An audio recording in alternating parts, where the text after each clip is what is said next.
یا ایک راستہ بھی دکھایا گیا کہ ایسی کون سی صورتحال ہو سکتی ہے جب عدالت خود ان کی یہ اپیل ترجیحی بنیادوں پر سماعت کے لیے منظور کر سکتی ہے۔ پھر ایک پاکستان تحریک انصاف کے اندرونی ذرائع کے حوالے سے ایک درفنتنی چھوڑی گئی اس پیغام کے اندر کہ جناب وہ تسلیم کرتے ہیں پی ٹی آئی کے ذرائع کہ اگر ایسی ترجیح فکسیشن نہ دی گئی تو القادر ٹرسٹ کیس کی اپیل کی باقاعدہ سماعت کے مقرر ہونے میں مزید کئی ماہ لگ سکتے ہیں، اور دسمبر 2025 میں توشہ خانہ 2 کیس میں سزا سنائے جانے کے بعد صورتحال بقول اس ذریعے کے جس نے یہ پیغام بھیجا مزید بگڑ گئی ہے۔ اور قانونی ذرائع کے حوالے سے دعویٰ کیا گیا کہ عمران خان صاحب کی اس کیس کے خلاف اپیل کو بھی اسی نوعیت کی تاخیر کا سامنا کرنا پڑ سکتا ہے، اور اس کارروائی پر مزید 1 سال یا اس سے زائد کا عرصہ لگ سکتا ہے۔ اب یہ تمام تر ٹائم لائنز عمران خان صاحب تک پہنچائی جا رہی ہیں ان کے صبر کا امتحان لینے کے لیے، ان کے اعصاب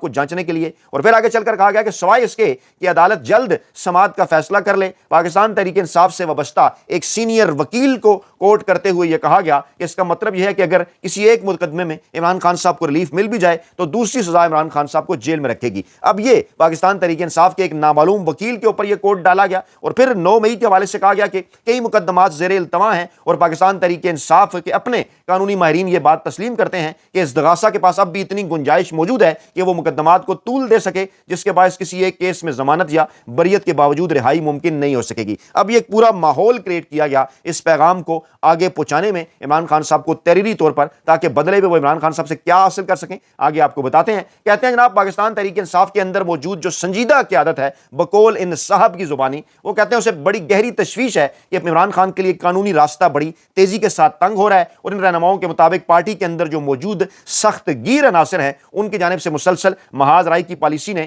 سیاسی یا عدالتی ریلیف کے امکانات کو مزید محدود کر دیا ہے۔ اب ذرا یہاں رکیں، اس پیغام کا مقصد کیا ہے کہ پاکستان تحریک انصاف کے حوالے سے پاکستانی عوام کے اندر ایک کنفیوژن پھیلائی جائے اور کہا جائے جناب اس کے اندر جو سنجیدہ نوعیت کے لوگ ہیں انہیں آگے نہیں آنے دیا جاتا، وہ تو ڈیل کرنا چاہتے ہیں، وہ تو بات کرنا چاہتے ہیں، سخت گیر عناصر ہیں وہ یہ کرنے نہیں دے رہے، جس کے نتیجے میں عمران خان صاحب کو جیل میں رہنا پڑ رہا ہے۔ اور آگے چل کر پھر پارٹی کے ذریعے ہی کے حوالے سے دعویٰ ہے اس پیغام کے اندر کہ وہاں یہ سمجھا جا رہا ہے کہ اگر پاکستان تحریک انصاف کے طرز عمل میں کوئی تبدیلی نہ لائی گئی، یعنی اب اس سے کیا مراد ہے، یہ ایک دھمکی ہے، یہ ایک پیغام ہے، یہ ایک میسج ہے کہ عمران خان صاحب ہمارے ساتھ ڈیل کریں، پاکستان تحریک انصاف ہمارے ساتھ ڈیل کرے۔ سمجھ لینا خود ہی، کہتے ہیں جناب کہ اگر طرز عمل میں تبدیلی نہ لائی گئی، طرز عمل سے کیا مراد ہے؟ طرز عمل یہ ہے کہ عمران خان صاحب کی جانب سے بڑے ہی واضح اور صاف انداز میں پاکستانی اسٹیبلشمنٹ کو بارہا یہ کہا جا چکا ہے کہ آپ کے ساتھ کسی قسم کی کوئی ڈیل نہیں ہوگی، اور جو الفاظ عمران خان صاحب نے استعمال کیے ایگزیکٹ وہ آپ کے سامنے رکھتے ہیں، جو کہ پیمز اسپتال کے ڈاکٹرز بھی جس کے اوپر بات کر رہے ہیں کہ جب عمران خان صاحب کو یہ پیغام پہنچایا گیا تو ان کے الفاظ کیا تھے۔ اچھا، اب یہ جو پیغام ہے اس پیغام کے اندر یہ بھی کہا گیا کہ یا عدالتی سطح پر کوئی غیر معمولی مداخلت ہو جائے یا پاکستان تحریک انصاف طرز عمل میں تبدیلی لا دے تو پھر جناب یہ مسائل ختم ہو جائیں گے، ورنہ ختم ہوتے نظر نہیں آ رہے۔ اچھا، ایک طرف تو آپ کہتے ہیں کہ قانونی پیچیدگیاں ہیں، عدالتی پیچیدگیاں ہیں، انصاف کا عمل اسی طرح کا ہے، باقیوں کو پہلے ملے گا، خان صاحب کو بعد میں ملے گا، اور لیکن آگے چل کر ساتھ ہی راستہ بھی دکھاتے ہیں کہ اگر پی ٹی آئی یا عمران خان اپنے طرز عمل کے اندر کوئی تبدیلی کر لیں اور اس طرز عمل میں تبدیلی کے نتیجے میں عدالت کی جانب سے کوئی ریلیف مل جائے تو اس سے کیا ہوتا ہے، مسائل ختم بھی ہو سکتے ہیں۔ آگے چل کر کہتے ہیں کہ انتہائی خوشگمان صورتحال میں بھی، یعنی اگر ہائی کورٹ کی سطح پر بریت حاصل بھی ہو جائے تب بھی اپیل کے مجموعی عدالتی عمل جو ہے وہ طویل اور وقت طلب ہو سکتا ہے، اور جب تک عدالت اپیلوں کو ترجیحی بنیادوں پر سننے کا فیصلہ نہیں کرتی۔ اچھا، پھر یعنی کہ یہ جو ساری کہانی بنائی، یہ جو ساری ایک فلم چلائی، سارا ڈرامہ چلایا عمران خان صاحب تک انصار عباسی صاحب کی اس خبر کے ذریعے، جنگ اخبار اور دی نیوز اخبار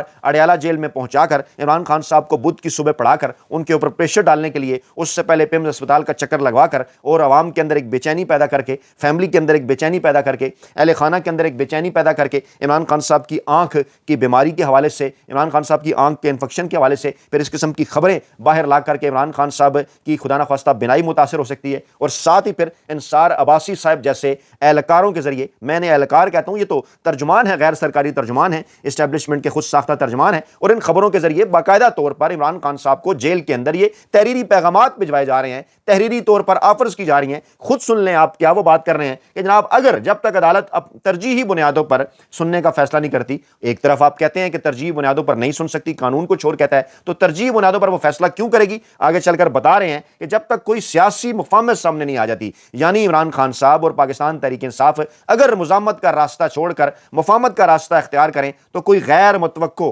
پیش رفت سامنے آ سکتی ہے۔ اگر نہیں کریں گے سیاسی مفاہمت تو کوئی غیر متوقع پیش رفت نہیں ہوگی۔ اور پھر آگے چل کر کہتے ہیں کہ موجودہ قانونی ٹائم لائن یہی ظاہر کرتی ہے کہ عمران خان کی قید کا سلسلہ طویل عرصے تک جاری رہنے کا امکان ہے۔ یعنی اب عدالت بھی بن گئے ہیں انصار عباسی صاحب، اب انصار عباسی صاحب حکومت بھی بن گئے ہیں، اب انصار عباسی صاحب اسٹیبلشمنٹ بھی بن گئے ہیں، اور بڑی ڈٹائی کے ساتھ نہ صرف دھمکیاں لگا رہے ہیں، بڑی ڈٹائی کے ساتھ نہ صرف سفید جھوٹ بول رہے ہیں، بڑی ہی ڈٹائی کے ساتھ عمران خان صاحب کو ڈیل کے لیے، مفاہمت پر راضی کرنے کے لیے پیغامات پر پیغامات بھجوائے جا رہے ہیں۔ اور خاص طور پر اس خبر کے ذریعے جو کہ بدھ کی صبح عمران خان صاحب تک پہنچائی جاتی ہے، جس سے صرف 48 سے 72 گھنٹے پہلے عمران خان صاحب کو پمز اسپتال کے اندر لایا جاتا ہے، ہفتے اور اتوار کی درمیانی شب، اور وہاں پر بھی ان پر ڈاکٹرز کے ذریعے پریشر بڑھانے کی کوشش کی جاتی ہے، پیغامات بھجوائے جاتے ہیں۔ ڈاکٹرز چاہے ہنسی مذاق میں ہی صحیح عمران خان صاحب سے پوچھتے ہیں کہ عمران خان صاحب آپ ڈیل کیوں نہیں کر لیتے، آپ ڈیل کر لیں تو سارے مسائل آپ کے حل ہو جائیں گے، پاکستان کے اندر بھی امن اور سکون ہو جائے گا، اس قسم کے الفاظ استعمال کرتے ہیں۔ اور عمران خان صاحب آگے سے ایک بار پھر انہیں یہ کہتے ہیں،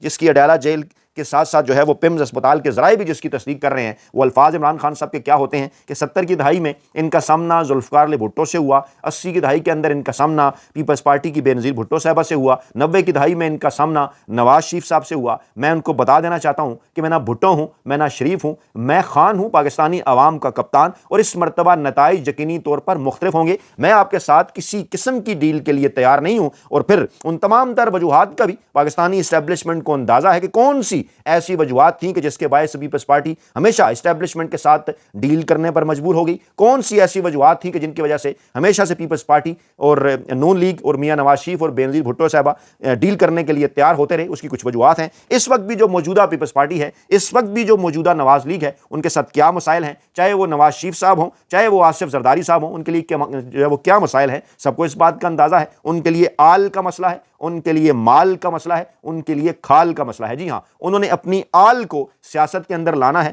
آل کو بچانا ہے، انہوں نے اپنے مال کو بچانا ہے جو یہ سیاست کر کے انہوں نے بنایا، اور پھر انہوں نے اپنی اس کھال کو بچانا ہے جس کھال کے اوپر کرپشن کے بے شمار کیسز ہیں۔ اور یہ تینوں چیزیں آل، مال اور کھال بچانے کے لیے ڈیفینیٹلی وہ اس وقت پاکستان کی طاقتور اسٹیبلشمنٹ کی گود میں بیٹھے ہوئے ہیں، اور تمام کے تمام اقدامات بڑی بخوبی سر انجام دے رہے ہیں، وہ تمام خواہشات جو کہ پاکستان کے طاقتور حلقے چاہتے ہیں۔ اور عمران خان صاحب کے حوالے سے سب کو اچھی طرح سے اس بات کا اندازہ ہے کہ عمران خان صاحب کے اس قسم کے مسائل نہیں، نہ انہیں کوئی آل بچانی ہے کسی سیاسی مستقبل کے لیے، نہ انہوں نے کوئی مال بنایا جس سے وہ بچائیں، اور نہ ہی انہوں نے کوئی کرپشن کی جس کے نتیجے میں انہیں اپنی کھال بچانی پڑے۔ تو آل، مال اور کھال کا معاملہ کیونکہ ان کے ساتھ ہے نہیں، انہوں نے بڑے واضح اور صاف انداز میں اس لیے عمران خان صاحب نے وہ تین بڑے جو کہ اس وقت پوری کوشش میں ہیں، میں دوبارہ نام رکھ دیتا ہوں، چاہے وہ آصف زرداری صاحب ہیں، چاہے وہ شہباز شریف صاحب ہیں، چاہے وہ فیلڈ مارشل عاصم منیر صاحب ہیں، ملکی ملاقاتیں ہوں، بیرونی ملاقاتیں ہوں، آنیاں جانیاں ہوں، عالمی لیڈرز سے کہ منت ترلے ہوں، سب کچھ ایک ہی جانب اشارہ کرنے ہیں، پیغامات در پیغامات کا سلسلہ ہوں کہ عمران خان صاحب کسی نہ کسی طریقے سے ڈیل کرنے کے لیے تیار ہو جائیں۔ لیکن عمران خان صاحب کا ایک ہی پیغام ہے ان کے لیے کہ نہیں جناب، آپ نے گھبرانا نہیں ہے، کیونکہ ڈٹ کے کھڑا ہے کپتان۔ اپنا بہت خیال رکھے گا، دعاؤں میں یاد رکھے گا۔ نئی ویڈیو کے ساتھ جلد حاضر ہوں گے۔ اللہ نے کے بعد